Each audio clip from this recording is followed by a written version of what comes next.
Maktabgacha va Maktab ta'limi vazirligi Yoshlar ishlari agentligi bilan hamkorlikda Ta'lim va kasb 2025 xalqaro ko'rgazmasi tashkil etildi. Unda Namangan viloyatidagi 716 ta umumta'lim maktablarining yuqori sinflarda tahsil olayotgan 8000 dan ortiq o'quvchi ishtirok etdi.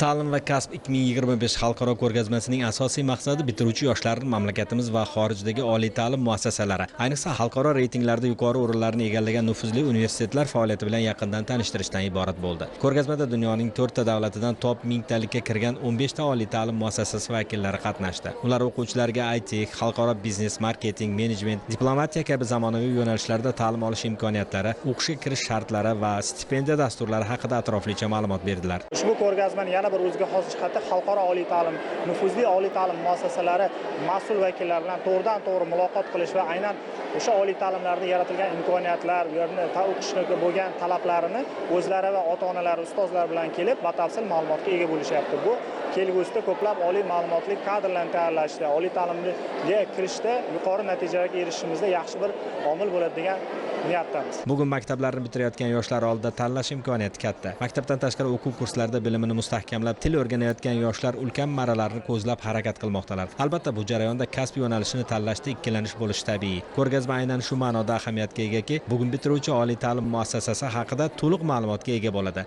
Ushbu ta'lim ko'rgazmasida ishtirok etganimdan juda ham xursandman, chunki ushbu ta'lim ko'rgazmasi men va men kabi yoshlarga juda ham katta foydali bo'lyapti, chunki bu yerda 15 dan ortiq xalqaro universitetlar va ularning vakillari bilan suhbatda bo'lyapmiz. O'zimizga kerakli bo'lgan savollar va turli xil yo'nalishlar bo'yicha savol-javoblar olib borilmoqda. Ushbu ko'rgazma yoshlar uchun keng imkoniyatlar eshigini ochish barobarida xalqaro miqyosda tan olingan diplomlarga ega bo'lish, chet elda zamonaviy kasb hunarlarini egallash va mamlakatimiz taraqqiyotiga hissa qo'shishi bilan ahamiyatli.